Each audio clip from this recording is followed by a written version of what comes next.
India versus Pakistan एक ऐसा rivalry जिसके बारे में हर भारतीय और हर पाकिस्तान ने सुना है। दो देशों के बीच के संबंध कभी ठीक नहीं हो पाए हैं और अभी हाल ही में पाकिस्तान टेररिस्ट ने कश्मीर के पहलगाम में भारतीय टूरिस्ट पे अटैक किया, जिसमें 26 लोगों की मौत हो गई।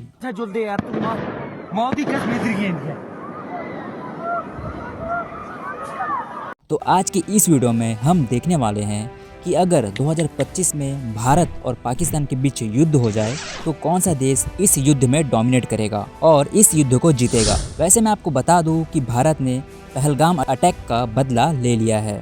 पाकिस्तान के 80 से 90 टेररिस्ट को ख़त्म किया है और पाकिस्तान के बॉर्डर के अंदर कई सारे जगह पे मिसाइल से हमला भी किया है। यह एक मिनी वार था जो 2 दिन में ही ख़त्म हो गया है। आगे इसके बारे में मैं आपको और भी बातें बताऊंगा। बट क्या हो अगर 2025 में एक बड़ा युद्ध पाकिस्तान और इंडिया के बीच में देखने को मिले, जैसे हमें 1971 में देखने को मिला था, जिसमें जल, थल और वायु की सेनाओं ने इस युद्ध में हिस्सा लिया था। तो 2025 में अगर ऐसा भयानक युद्ध हुआ तो कौन जीतेगा और कैसे, आज के इस वीडियो में हम डिटेल में जानने वाले हैं और एंड में एक लॉजिकल प्रेडिक्शन भी दूंगा कि कौन सा देश इस युद्ध को जीत सकता है। सो वीडियो को एंड तक जरूर देखना। पहले बात करते हैं कुछ वॉर्स के बारे में जो इंडिया और पाकिस्तान के बीच हुआ है। जैसे इंडिया और पाकिस्तान के बीच सबसे पहला वार 1947 में हुआ था, लेकिन हम 2 इम्पोर्टेंट वार पर फोकस करेंगे, 1965 और 1971 वॉर्स। 1965 वॉर्स, यह वार कश्मीर के इशू को लेकर स्टार्ट हुआ था। पाकिस्तान ने ऑपरेशनल गिब्राइल लॉन्च किया था, जिसमें उन्होंने इंडिया के कश्मीर में गुरिल्ला फाइटर्स भेजे थे। इंडिया ने इसके जवाब में गुरिल्ला फाइटर्स का मुंह तोड़ जवाब दिया। फिर दोनों देशों के बीच 17 दिन तक इंटेंस फाइट चली। वार का कोई क्लियर विनर नहीं था, लेकिन इंडिया ने पाकिस्तान के मेजर एरियाज पे कब्जा किया था। फाइनली तश्किन एग्रीमेंट के जरिए वार खत्म हुआ। तश्किन एग्रीमेंट एक शांति समझौता यानी पीस एग्रीमेंट था, जो इंडिया और पाकिस्तान के बीच 10 जनवरी 1966 को तश्किन में साइन हुआ था, इसलिए भी इसे तश्किन एग्रीमेंट कहा जाता है। 1971 वार, यह वार बांग्लादेश लिबरेशन मूवमेंट की वजह से हुआ था।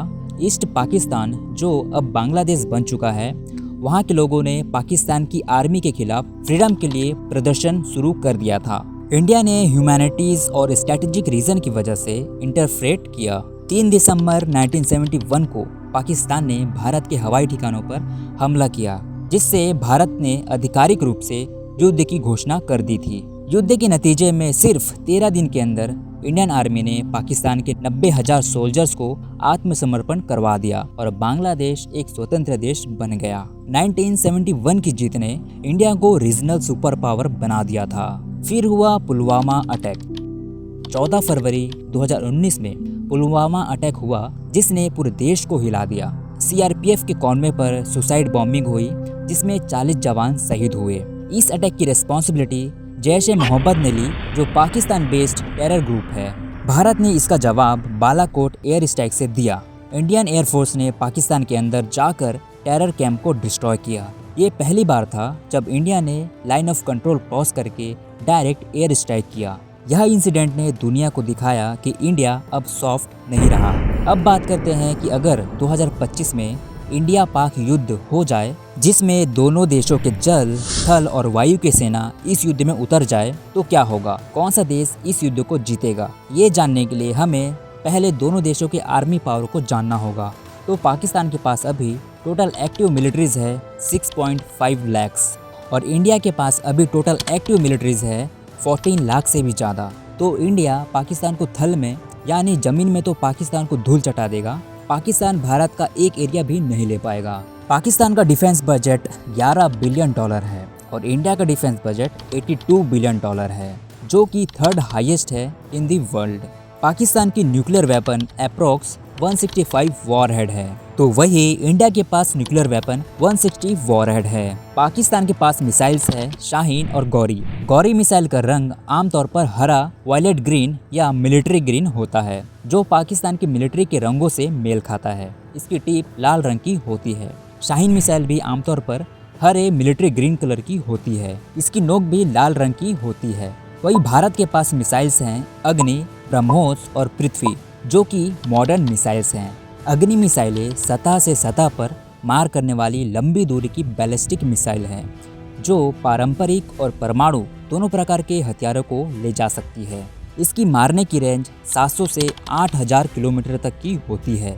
ब्रह्मोस एक सुपरसोनिक क्रूज मिसाइल है जिसे भारत और रूस ने मिलकर बनाया है। ब्रह्मोस की रेंज 290 से 800 किलोमीटर तक की है। वही बात करें स्पीड की तो साउंड की स्पीड से भी 3 गुना तेज ब्रह्मोस की स्पीड है। साउंड की स्पीड होती है 1 किलोमीटर इन 3 सेकेंड, तो ब्रह्मोस मिसाइल की स्पीड होगी 3 किलोमीटर इन 3 सेकेंड। तो आप अंदाज़ा लगा ही सकते हैं कि कितना तेज यह मिसाइल है। ब्रह्मोस को जमीन, समुद्र, हवा और पनडुब्बी कहीं से भी लॉन्च कर सकते हैं। इस मिसाइल की एक्यूरेसी 100% है जो इसे और भी घातक मिसाइल बनाती है। एयरफोर्स में पाकिस्तान के पास है JF-17 और F-16 एयरक्राफ्ट। वही एयरफोर्स में भारत के पास है राफेल, सुखोई 30, मिराज 2000। ये एयरक्राफ्ट मॉडर्न टेक्नोलॉजी से बना हुआ है जो पाकिस्तान को धूल चटाने में काफ़ी है। अगर युद्ध में जल सेना का भी यूज़ करना पड़े तो पाकिस्तान के पास छोटे छोटे शिप्स हैं और ना ही कोई एयरक्राफ्ट कैरियर शिप्स हैं। बट बात करें इंडिया की तो aircraft carriers, nuclear submarines and destroyers सभी टाइप्स के शिप्स इंडिया के पास है जिसका पाकिस्तान के पास कोई जवाब नहीं होगा और वह इंडिया से बुरी तरह से हार जाएगा। मिलिट्री स्ट्रेंथ में भी इंडिया क्लियरली आगे है। एडवांस वेपन्स, टेक्नोलॉजी और मैन पावर सभी में इंडिया के पास बेटर सर्वेलियंस सिस्टम है, ड्रोन्स हैं, AI इंटीग्रेशन और साइबर वॉरफेयर कैपेबिलिटी है। राफेल जेट्स और स्ट्रॉन्ग एयर डिफेंस इंडिया को एरियल एडवांटेज देता है। अरेबियन सी में इंडिया की नेवी डोमिनेट करेगी, ब्लॉकेड्स और सप्लाई चेन्स को इजीली डिस्ट्रीब्यूट कर सकती है। इंडिया को USA, इजराइल और फ्रांस जैसे देशों का सपोर्ट मिल सकता है और पाकिस्तान को मोस्टली चाइना और टर्की का ही सपोर्ट मिल सकता है। जियोपॉलिटिकली प्रेशर्स भी होगा दोनों देशों पर। यूनाइटेड नेशंस और ग्लोबल कम्युनिटी दोनों देशों पर प्रेशर डालेगी वॉर को अवॉइड करने के लिए। लेकिन अगर वॉर हुआ तो इंडिया क्लियरली डोमिनेट करेगा क्योंकि इंडिया पाकिस्तान से काफ़ी ज़्यादा आगे है सभी चीज़ों में। सो मेरा तो यही मानना है कि वॉर कभी भी सॉल्यूशन नहीं होता है, लेकिन अगर 2025 में इंडिया और पाकिस्तान के बीच वॉर हो जाता है तो मिलिट्री, टेक्नोलॉजी और डेवलपमेंट के बेस पर इंडिया के जीत का चांस ज़्यादा है। लेकिन असली जीत तभी होगा जब दोनों देश अमन से रहेंगे। सो हमें कमेंट में बताएं क्या आपको लगता है कि 2025 में वॉर हो सकता है या फिर नहीं। एंड यह वीडियो यही तक था। अगर आपको यह वीडियो अच्छी लगी हो तो वीडियो को लाइक करें एंड ऐसे ही इंटरेस्टिंग वीडियोस देखते रहने के लिए हमारे चैनल को सब्सक्राइब कर ले। सो मिलते हैं नेक्स्ट वीडियो में। Till then take care and thanks for watching.